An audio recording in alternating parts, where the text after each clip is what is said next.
신인규의 아침 저널 2부의 문을 활짝 열었습니다. 6월 3일 대통령 선거가 지금부터 이제 약 50일 앞으로 다가왔는데요. 여야 대선 주자들의 출마가 잇따르고 있습니다. 그런데 지금 여야 모두 경선 룰을 가지고 갈등을 겪고 있는데요. 이와 관련해서 한 주 앞을 멀리 내다보시는 두 분과 이야기 나눠보겠습니다. 최창렬 용인대 특임 교수님, 김철현 경일대 특임 교수님, 두 분 어서 오십시오. 안녕하십니까. 네, 안녕하세요. 지난 한 주간에 가장 눈에 들어왔던 소식은 아마 오세훈 서울시장의 불출마, 그러니까 대선 불출마로 어제 하겠습니다. 네. 그리고 유승민 전 대표의 경선 불출마 두 가지가 좀 개념이 다른데요. 서울시장 오세훈 시장의 대선 불출마, 유승민 전 대표의 경선 불출마 좀 어떻게 보셨는지 우리 최창렬 교수님부터 좀 총평을 좀 해주시죠. 유승민 전 의원과 오세훈 시장은 이제 국민의힘의 그 이른바 잠룡 대선 주자 군들 중에서 중도 확장성이 있는 후보들이었어요. 그런 예. 정치인들이었고, 그리고 뭐니 해도 이번 탄핵 사태 때 탄핵을 찬성했던 분들이거든요. 이게 굉장히 중요했던 겁니다. 국민의힘에 여러 주자들이 있지만 탄핵 찬반은 아니는데 정확하게 탄핵 반대가 많았단 말이에요. 탄핵 반대한 분들이. 이 사람들은 그래도 올반설 좀 했던 사람들인데 오세훈 시장은 나중에 조금 탄핵 찬성해서 입장이 좀 애매해지긴 했어요. 예. 그래도 다른 주자들에 비해서는 개혁적인 이미지를 갖고 있죠. 2011년에 무상급식도 이분이 했고 말이죠.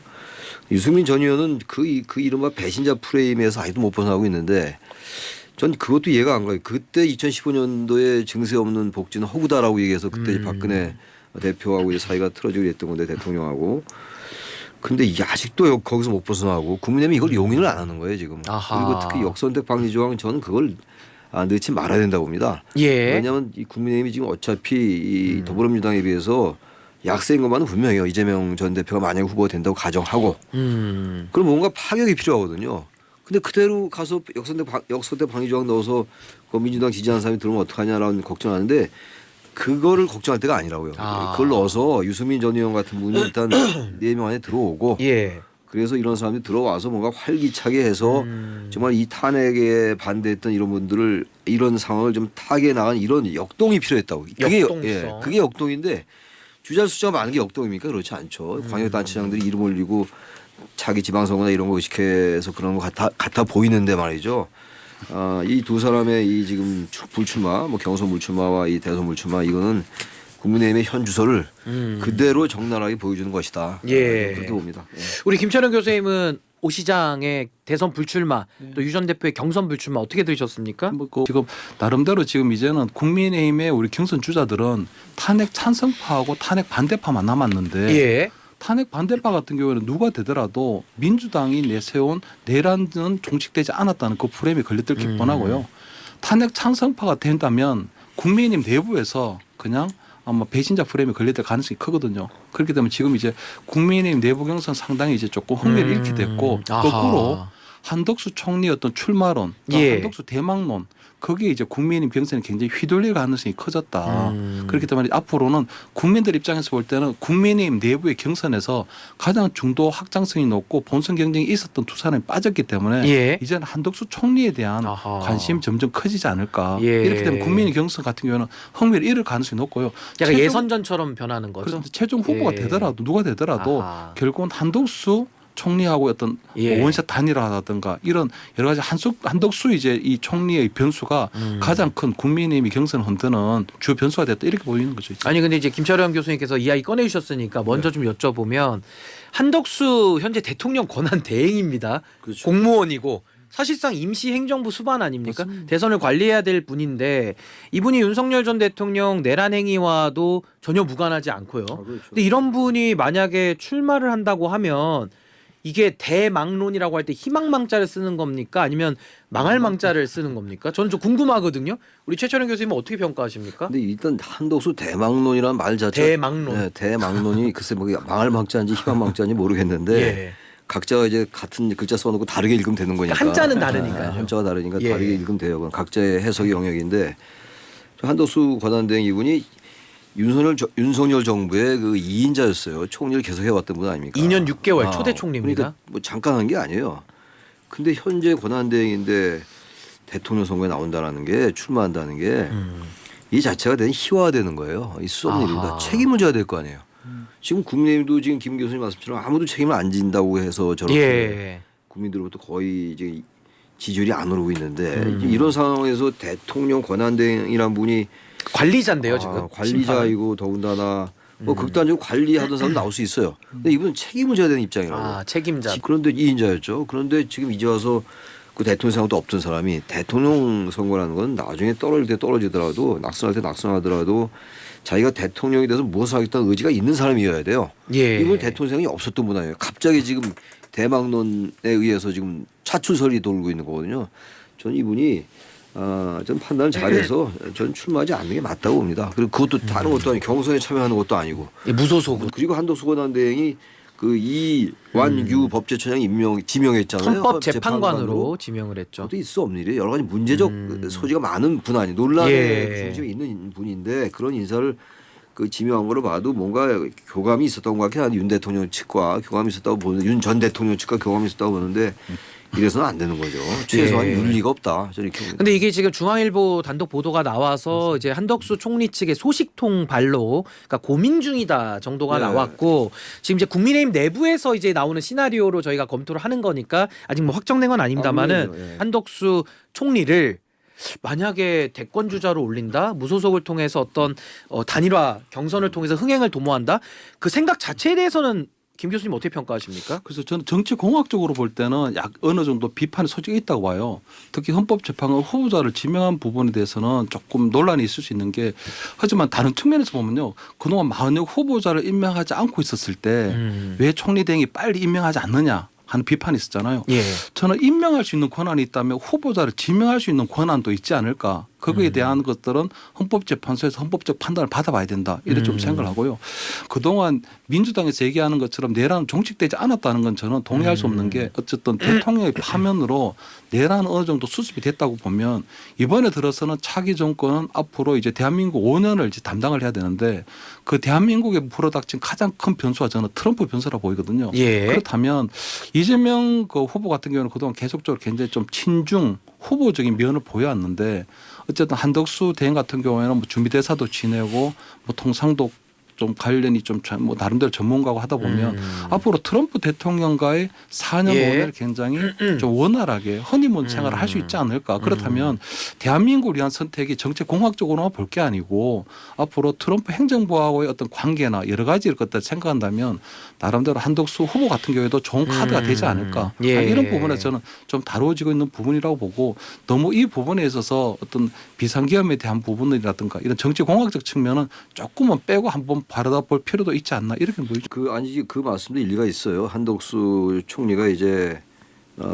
대미 통상 전문가이기도 하고 그건 다 좋은데 기본적으로 이번에 그 비상계엄 사태 이게 정리가 돼야 돼요. 그렇다면 책임 있는 사람들은 무슨 제가 또 아까 말씀드린 것처럼 한덕수 총리 권한대행 대통령 권한대행이 엄청나게 뭐 여기에 가담했다고 해서가 아니라 이 정치도 그렇고 역사라는 게 하나씩 정리가 돼야 됩니다. 예. 정리가 되고 넘어갈 때 그 통합이 이루어질 수 있는 명분이 되는 건데 이분이 대통령이 된다고 해가지고 뭐 트럼프 대통령과의 관계가 더 원활하게 된다. 저는 그렇게 보지 않아요. 국가 이익 대 국가 이익의 문제이기 때문에 대통령 누가든 다 옆에 참모가 있어요. 전문가들이 있는 거기 때문에. 예. 근데 한덕수 이 총리께서 그런 이제 이 비상계엄 사태에서 이인자가 아니었다면 괜찮은 분이죠. 고위공직자를 했고 노무현 정부에서도 했고 말이죠. 다 좋은데 아무튼 지금 전 내란 종식이 안 됐다는 건 정치적 수사라 하더라도 어느 정도 저는 그 이 상황이 지금 윤 전 대통령이 지금도 영향을 행사하겠다는 거 아닙니까? 예. 마크 정치를 하겠다라는 거는 그러니까 두 분이 지금 이견이 있는 게 이제 우리 최 교수님은 아직 내란의 이 행위가 다 이렇게 아직 말끔히 정리되지 네. 않았다라는 거고 우리 또 김 교수님은 파면으로서 좀 정리됐다라는 입장에서 말씀을 하시니까 좀 서로 토론이 되고 있는 건데 지금 어찌됐든 내란 특검은 발동이 안 되고 있기 때문에 이제 수사는 필요한 부분이니까 그 부분은 좀 수사의 영역으로 맡겨 놓고요. 이 무소속 출마 얘기가 나와서 조금 제가 이어가 보면 유승민 전 대표도 지금 경선 불출마라는 단어를 썼단 말입니다. 그렇다면 무소속 출마 가능성이 혹시 있다고 보시는지 우리 최 교수님 어떻게 보세요? 글쎄요. 애써 지금 대선 불출마라고 안 했단 말이에요. 오세훈 씨는 대선에 이번 나가지 않겠다라는 얘기를 했고 분명한 그 용어의 차이가 있어요. 그러니까 본인이 유승민 전 의원은 스스로가 무소속의 길을 열어놓고 있는 것 같아요. 열어놓고 있다. 있는. 그래서 예. 이제 경선이라는 단어를 굳이 쓴 것 같은데 글쎄 근데 무소속으로 나와서 과연 의미 있는 성과를 얻을 수 있을지 그건 좀 별개의 문제라고 좀 봅니다. 예. 정당 소속이 아닌 경우에 그 후보 자체의 능력 여부를 떠나서 한국 대선에서 과연 무소속이 얼마나 해낼 수 있을지 그런 아쉬움이 있어요. 뭐 아무래도 단일화를 하려는 뭐 그런 의도도 숨어 있지 않을까요? 무소속으로만 완주해서 그렇죠, 당선되는 건 쉽지 않으니까요. 그래서 유승민 전 의원 같은 경우는 무소속 같은 경우에는 뭐 국회의원은 한번 무소속 해본 적이 있는데 좀 쉽지 않은 결정이라고 보고요. 지난 총선을 잠깐 복귀해 보면 그때 이준석 그 후보가 개혁신당을 만들고 유승민 전 의원하고 함께 하려고 했는데 유승민 전 의원이 거기 참여하지를 않았거든요. 예. 그렇다는 건 지금 보면 유승민 전 의원 같은 경우에는 나름대로 어떤 국민들에게 어떤 정치적 존재감은 남아 있지만 어떤 세력화를 전혀 만들어 놓은 게 없기 때문에 과연 그 정말 그 우리 뭐 이게 뭐야 우리 그 진짜 진짜 그 들판에 거친 들판에 과연 무소의 어떤 후보로처럼 나갈 수 있을까 이런 부분에 저는 참 좀 상당히 정치에는 또 현실적인 나름대로 면이 조금 있으니까요. 이제는 남겨놨지만 탈당을 해야 되는데 예. 보수의 길을 가려면 탈당을 해서 혼자만으로 어려울 거 아니에요. 보수의 가치를 유지하겠다라고 얘기했는데 예. 그럼 당을 만들어야 될 거예요. 그래서 새로운 보수의 가치를 창출해 나가야 되는데 시간이 너무 짧죠. 시간이 짧다. 탈당을 해야 되는 것이기 때문에 예. 그 이거보다 클 겁니다. 아마.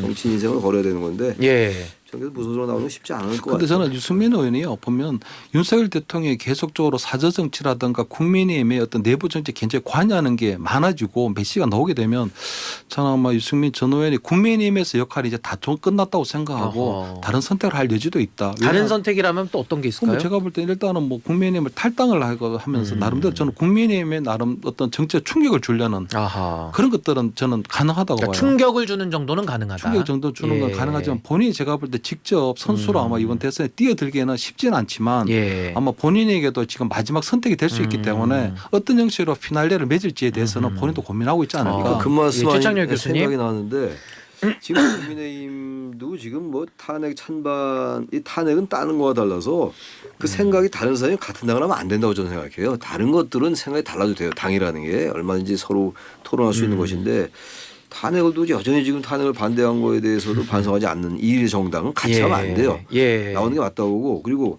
민주당 더불어민주당 같은 경우는 친명 비명령이 많이 나는데 거기 뭐 탄핵 찬반은 관계없어요. 근데 거기도 워낙 친명 비명이 색깔이 좀 다른 것 같아요. 그래서 좀 제3정당이 우리 자꾸 실패하는데 정말 그럴듯한 제3정당 예. 중도라는 세력이 분명히 있단 말이에요. 우리 저기 여론조사 하면 항상 무응답 이런 거 많이 나오잖아요. 근데 그 세력을 못 끌어들이고 있는 거예요. 그 정치권이 못 하고 있다. 그럼 뭔가 해내야 되는데 예. 또 하고 여러 시도가 있었지만 실패하고 이래 왔던 거. 뭐 안철수 의원이 그동안 10년을 했고 했는데 뭐 그 그게 이후에도 지금 굉장히 힘든 결국 뭐 상황이죠. 국민의힘이 들어왔던 거 아닙니까 안철수 의원도. 그래서 뭔가 그러한 좀 걸출한 사람이 나와서 예. 중도의 그 비옥한 중원을 이렇게 좀 토대로 해서 하는 아하. 정치가 정말 전 절실하다고 생각해요. 절실하다. 정말로. 국민의힘 경선 그래도 짚어는 봐야 되니까 아까 제가 후보 명단을 쭉 불러드렸는데 저도 숨이 찰 정도로 많습니다. 현재 9명인데요. 제가 다시 한번 직함을 빼고 빠르게 읽어드리면 김문수, 홍준표, 한동훈, 안철수, 나경원, 윤상현, 이철우, 유정복, 양양자. 현재까지 9명입니다. 네. 아마 후보 등록하겠죠.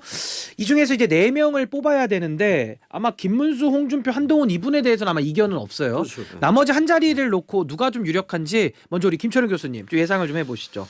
그래서 지금 뭐 예상할 수는 없는데 그 오세훈 시장의 불출마 때문에 조금 덕을 보게 되는 부분은요. 저는 한동훈 전 대표가 안철수 의원 같거든요. 그럼 왜냐하면 안철수 의원이 지금 들어간다. 안철수 의원이 아, 가능성이 높죠. 왜냐하면 예. 나경원 전 의원 같은 경우에는 일단은 박근혜 전 대통령이 일단 여성 대통령이 실패했다는 것에 대한 그게 있고요.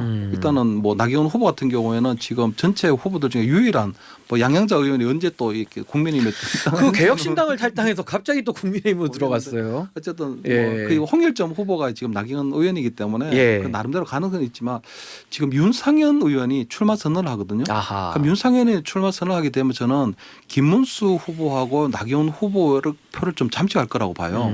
그렇게 되면 결국은 오세훈 시장의 불출마로 덕을 보게 되는 건 안철수 의원이고 아하. 윤상현 의원의 출마로 손해를 보는 것은 나경원 의원이기 때문에 이렇게 되면 아주 미세한 차이로 저는 안철수 의원에게 좀 더 유리한 형국이 되지 않을까 이렇게. 오늘은 여기까지 듣겠습니다. 지금까지 최창렬 교수님, 김철현 교수님 여야 대선 짚어봤습니다. 두 분 감사합니다. 감사합니다. 네, 감사합니다.